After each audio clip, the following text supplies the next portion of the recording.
My name is Emily Gray. I'm 34 years old, and I've spent the last 10 years of my life working as a compliance auditor at a major logistics company. My job description was simple: to check every expense, every invoice, every transfer of the company. In a way, I was the company's black box. Everyone finds my job boring. Maybe they're right. But in my world, everything has a paper trail. If something isn't documented, it never happened. I apply this rule to every area of my life. I even keep receipts from my grocery shopping.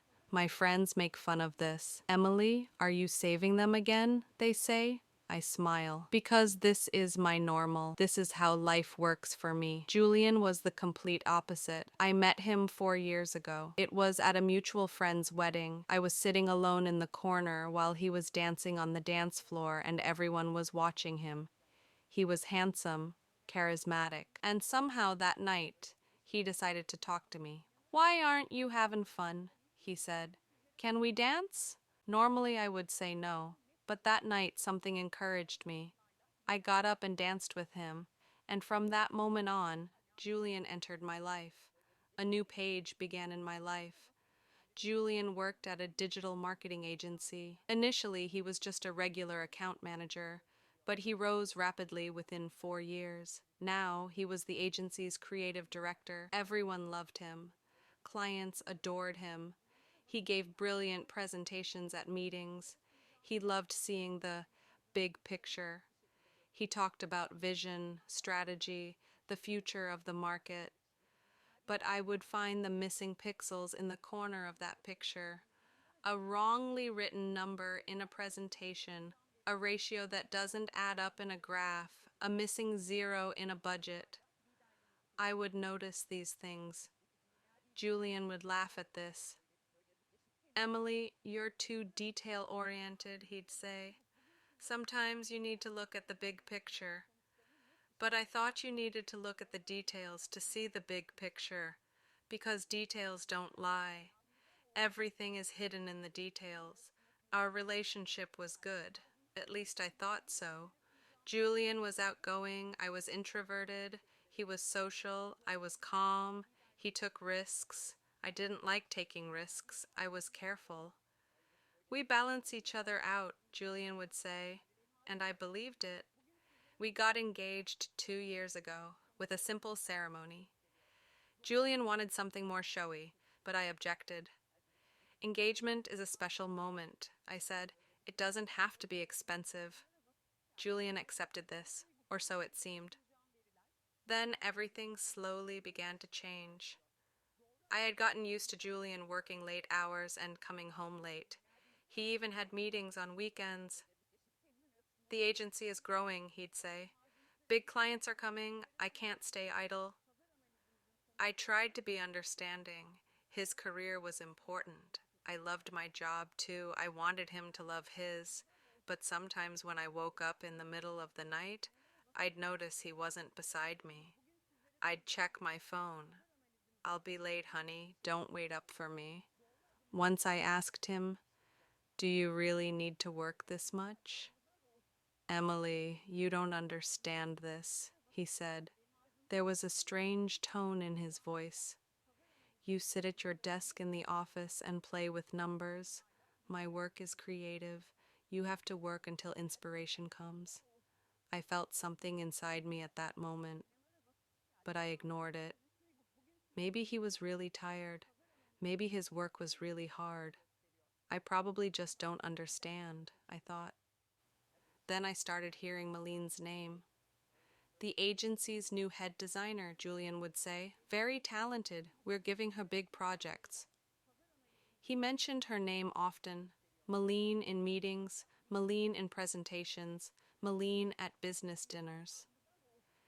"She seems to be doing very good work," I said one day. "Yes," Julian said. "I wish you could meet her. She's so smart, so visionary." When I heard that word, visionary, I felt that strange feeling inside again, because Julian would never describe me that way. I was logical, I was reliable, I was organized, but never visionary. 6 months ago, Julian got promoted. He became creative director. His salary doubled. It was a big success. "We need to celebrate," he said. "Let's go somewhere fancy." "We can celebrate at home too," I said. "No, Emily," he said. "This is an important moment. A big restaurant, champagne, a special night." He still hadn't understood that I didn't like showiness and luxury, but I agreed. If it was important to Julian, it was important to me. And so that Friday night came. It was mid-December. The weather was cold. It was raining. We went to that expensive restaurant in the city center, a Michelin-starred place. Even getting a reservation apparently took months. But Julian had somehow managed it. When we entered, everyone looked at us. I was wearing a simple red dress. Julian was wearing his newly bought navy suit. It suited him. We sat at the table. The waiter brought the menu. I didn't even look at the prices. Tonight was Julian's night. The food came. We talked, we laughed. Everything was normal. Before dessert, Julian ordered a glass of wine. Something expensive, French. The waiter brought it. Julian tasted it, approved. Then, without even raising his glass, he looked directly into my eyes. And he said that sentence. "Emily, I need to tell you something." My heartbeat quickened. Maybe he wanted to move up the wedding date. Maybe he had planned a surprise. Possibilities immediately started lining up in my head. "You're like background noise in my life," I smiled. Maybe he was going to say something romantic. Background noise, meaning always there, constant, reliable. I wasn't even considering the possibility of hearing something bad. "You're safe," he said. "Predictable. But you don't move me forward anymore." My smile froze. I didn't understand what he was saying. I didn't want to understand. "My ex-girlfriend Malene was right," he said. His voice came out flat, as if he were in a business meeting. "You can't go on a world tour with someone ordinary like you. You just pay bills." At that moment, something inside me didn't break. It should have broken, but it didn't. Instead, I felt a strange calmness. It was as if my brain automatically started working. Analysis mode. "Your ex-girlfriend Malene?" I asked. My voice didn't waver. "Yes," Julian said. He was comfortable. He shouldn't have been comfortable. "You know, the agency's head designer. We actually never really broke up, Emily. We just took a break. And now we're going to be together again." "I see," I said. I was still calm. "Since when?" "Does it matter?" he said. 8 months, maybe 9. I don't remember exactly." 8 months. Same time as his promotion? Makes sense. "And what happens now?" I asked. "Our engagement is over, Emily," he said. "Pack your things, leave the house. The rent isn't in your name anyway. I pay for it." He was completely cold-blooded. Was that so? No, it wasn't. The house was in my name. It was an inheritance from my grandmother. But I didn't remind Julian of this. Not now. "Okay," I said. I stood up. I took my bag. "You pay the bill, Julian. This is your night." I went outside. It was still raining. I got in a taxi. I went home, to our home. No, to my home. When I got home, it was 10:40 p.m. Julian hadn't come. Of course he wouldn't. He would probably be celebrating with Malene. I didn't cry. I hadn't cried at all. Strange. People cry in situations like this. But I didn't cry. Because crying wouldn't help. I didn't go to the bedroom. I went straight to my study. I turned on my computer. It was 11:51 p.m. I logged into the company VPN. Julian's agency was a subcontractor of our company, so their invoices came to my desk. I approved them, or I rejected them. It had been this way for 4 years. Julian knew this. But Julian had forgotten one thing. I didn't just approve. I audited.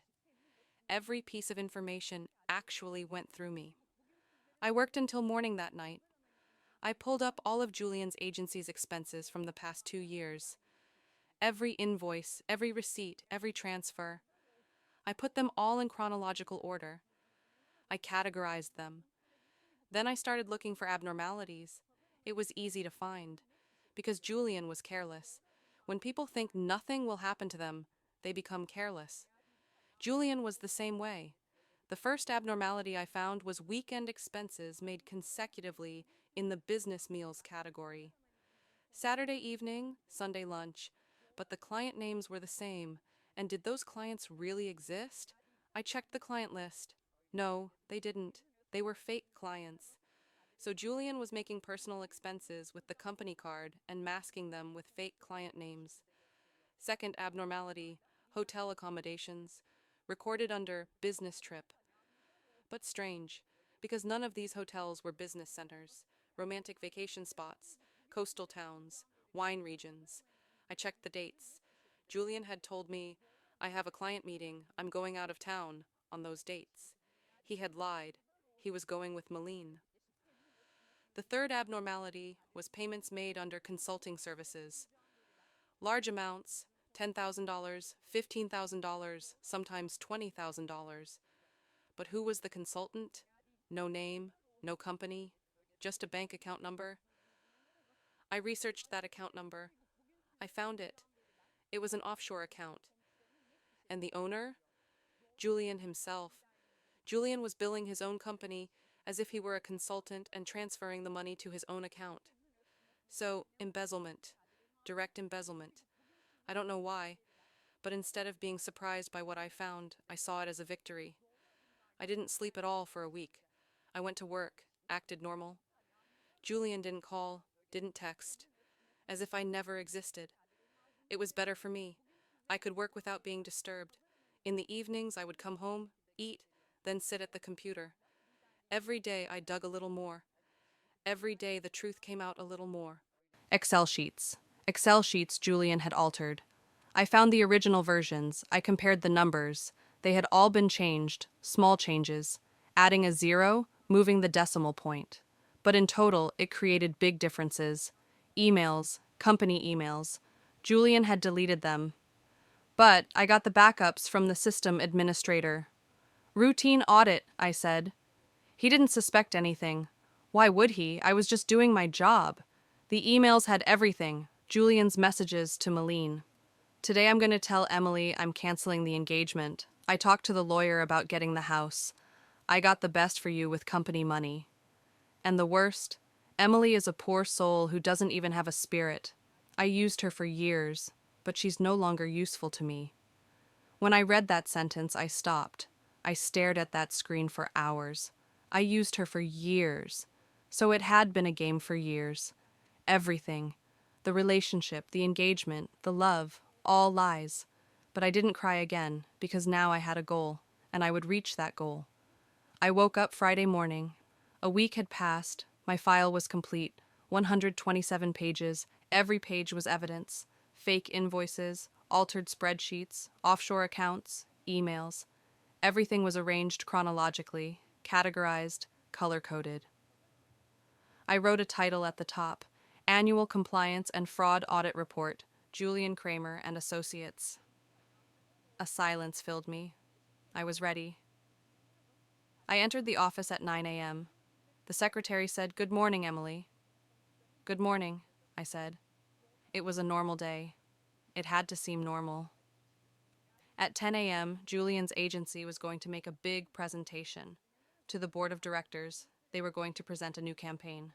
For our company, a $2 million project. At 9:47 a.m., I sent the file. First copy, to Richard Moss, the owner of Julian's agency. Second copy, to our legal department. Third copy, to the internal audit unit. Fourth copy, to the company's CEO. I clicked the send button. The message went through. At 9:51 a.m., my phone started ringing. Legal director, I didn't answer. Internal audit director, I didn't answer. CEO's secretary, I didn't answer. At 10:03 a.m., my office door opened. Legal director Olivia came in. She was holding a printout of the file. "Emily, what is this?" she said. "Routine audit," I said. "I found an anomaly. I reported it." "Anomaly?" Olivia said. "This is embezzlement, Emily. Fraud, $42,000. $41,727, I said. "The exact figure is on page 67. Olivia looked at me. Wasn't Julian your fiancé? Not anymore, I said. Olivia understood. She nodded. I see, she said. The CEO wants to see you. Now? Yes. Now? I went to the CEO's office. Inside were the CEO, legal director, HR director, and head of internal audit. They were all sitting around the table. My file was in the middle. Emily, the CEO said, please sit. I sat. Did you prepare this report? He asked. Yes, sir, I said. When did you start investigating? A week ago. Why? I saw an anomaly. I investigated. I found it. Not entirely true, but not a lie either. The CEO opened the file. He flipped through the pages. Very detailed, he said. Everything is documented. Yes, sir. Standard procedure. Julian Kramer was your fiancé, he said. It wasn't a question. He knew. Ex-fiancé, I said. I see, he said. He looked at me for a long time. Is this personal? No, sir, I said.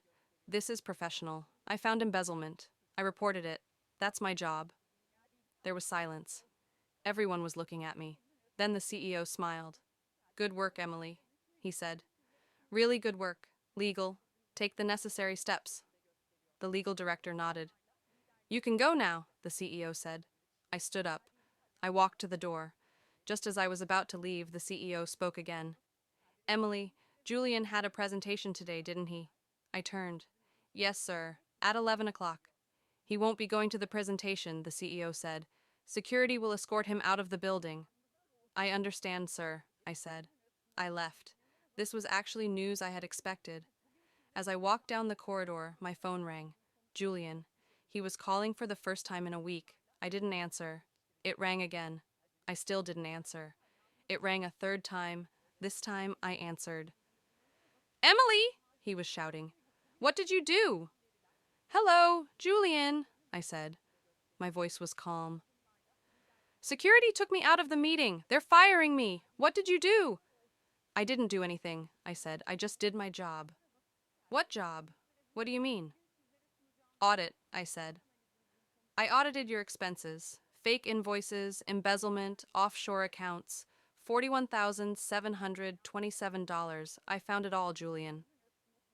There was silence. I could hear his breathing. He was looking at me in shock, because I'm a quiet, calm person, and this was a move never expected from me. How could you do this to me? He finally said. His voice was broken. I loved you, Emily. No, I said. You didn't. You used me for years. You wrote it in your emails. You said I used her for years. I only said that in anger. It wasn't real. But the embezzlement is real, Julian, I said. The fake invoices are real. The offshore accounts are real. And all of this has been documented. Emily, please, he said. I'm begging you. Take this back. I'll pay everything back. Just withdraw this file. Too late, I said. The file has already gone to legal. The CEO saw it. It can't be stopped now. You ruined me, he shouted. You completely ruined me. No, Julian, I said. My voice was still calm. You ruined yourself. I just brought the truth to light. I'm just a simple auditor. I hung up the phone. The rest of that day was strange. Everyone in the office was looking at me. No one was saying anything, but I could feel it. The news had spread. Julian had been fired, and I had gotten him fired. At lunch, Olivia came up to me in the cafeteria. Emily, she said, are you okay? I'm fine, I said. Are you sure? She was looking at me with disbelieving eyes. Julian is no longer my problem, I said. He never really was. Sarah nodded. I understand, but still, you did something brave. Not brave, just what I thought was right, I said. When I returned home that evening, Julian's car was gone. His belongings were gone too. He had taken everything and left. He had left me a note. I hope you're happy. You ruined me. Now I have nothing. No job, no money, no reputation. All because of you. I hope you can live with this. I read the note. I crumpled it up. I threw it in the trash. Was I happy? I didn't know. But I felt relieved. There were no more lies, no more things I was ignoring. Everything was in the open, documented, recorded, archived.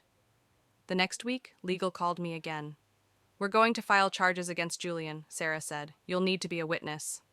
"Okay," I said. "It might be difficult," she said. "Court, questions, Julian's lawyers." "No problem," I said. "I'm ready." And I was, because the truth was on my side. The documents were on my side, and I was on the right side. The court process lasted 6 months. Julian denied everything at first. "Fake documents," he said. "Emily made them up for revenge." But my lawyer presented all the documents. Original invoices, bank records, emails. They were all there. Julian couldn't say anything. In the end, he was found guilty. He was obligated to repay the $41,727, plus interest, plus court costs, a total of $59,000. Julian had no money. His family paid. His father. He was a wealthy man, but very angry with his son. "You disgraced the family," he had said. Julian told me this when we ran into each other at court. "My father kicked me out of the house," he said. "Now I have no one, Emily. You took everything from me." "I didn't take it," I said.